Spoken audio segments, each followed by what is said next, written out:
Hey everyone, it's Emily. Welcome back to my channel. Thank you for tuning in today.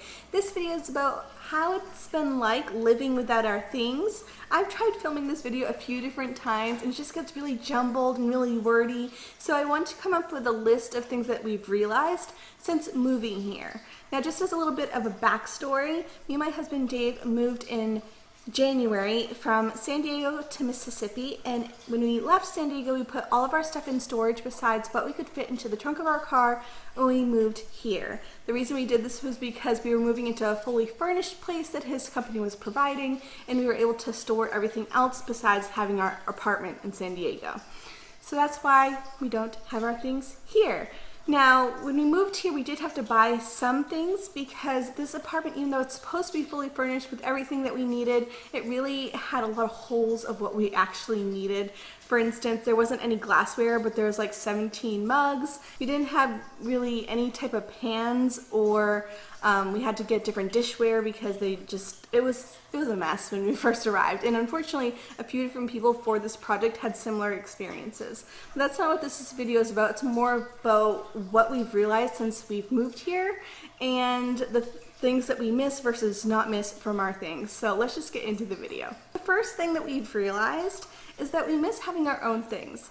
The past few years, I've been doing the KonMari method of decluttering and finding joy in everything that I have in my home. And moving here and going to a place that is really below our standards, which sounds really snotty, but a lot of the furniture here looks like things that they got on the side of the road. Like the bed is missing posts and the couch has holes in it. Like, it's a mess. Unfortunately, this is just the situation that we've been in, but we've realized that being in this type of situation, we really do miss having our own things and being able to replace things that don't bring us happiness.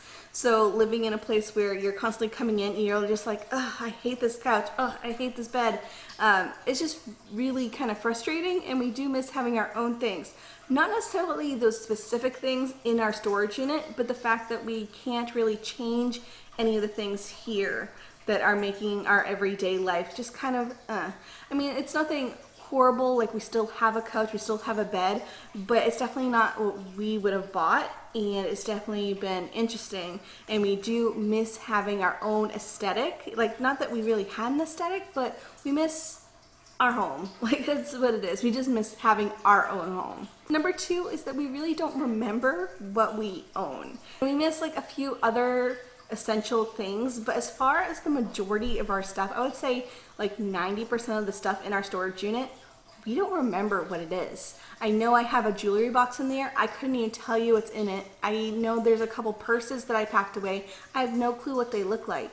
So we really forgot about a lot of our stuff. So that was definitely surprising. I mean, again, we do have a couple key pieces that we missed, but it's mostly because the pieces here aren't what we want. So that's the only reason why I really truly miss those items. Number three has been surprising, especially as I've been leaning towards a more minimalist lifestyle, is that we really don't need as much as we thought. The bare minimum of what we've used to have, it has been really nice because we realize we really don't need a ton of mugs. We can live off of just a couple. We don't need a ton of pans. I'm pretty much happy with my Dutch oven and like a frying pan, and that's pretty much it. We did realize that we really don't need a ton to live comfortably. We can get by with just the bare minimum, and I'm pretty comfortable with it because the dishes never pile up. The laundry is always easy to do because we don't have a ton of clothes. So it has been really nice, and it's a nice transition into minimalism. Number four is that we no longer have an emotional attachment to our things. When you grow up, you imagine like a fire or something burning all of your stuff, or for something devastating happening to all your things. And we're in this situation that if something happened to our storage unit and all of our stuff disappeared, we'd be okay. Yes, it would be annoying, but we'd be okay. We wouldn't be devastated because we don't really remember what we own. The most important things we brought with us, and I don't see us really being sad if we lost everything. Again, it would be annoying. We'd have to buy all new things, and going back to San Diego, having to buy like all new furniture and all new whatevers, you know. But as far as those the things that we own, we really don't care too much about anymore. And the fifth and final thing is that when we go back, we know we want to invest in key pieces. We do know that when we go back, we really want to invest in pieces that are going to last us years. When we moved to San Diego, we really didn't have a ton, and so we bought a lot of cheap things just to fill the space. But living in here, we've realized like when we go back, we want to wait until we save up for what we want. So we do know that we need to buy a new dining room set. That's something we did get rid of when we left because it really wasn't functional anymore. And so when we go back, we want to actually look at local places. There's a wood shop that actually makes pieces that they like finish everything for you, and it's reasonable. And we'd much rather do that than like going to IKEA or getting something from Walmart that will look good but it really won't last very long.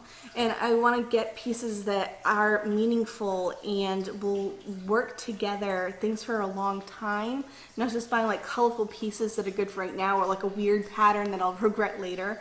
So I really just want to take my time when we do I really want to take my time when I decorate and when I get our own place back together, because I really want it to feel like us. And even if it means like not having rugs on the floor for a little bit or not having a kitchen table for a while we wait for the perfect one, we have realized like we really do want to invest in quality pieces that are going to be lasting for decades versus just things for right now. So that's it for this video. I hope you enjoyed it. If you did, please give it a thumbs up. If you have questions about our situation, feel free to leave them down below. I'll definitely answer them for you. But that's all I have for you guys today. I hope you have a fantastic day, and I'll see you guys in my next video. Bye, guys.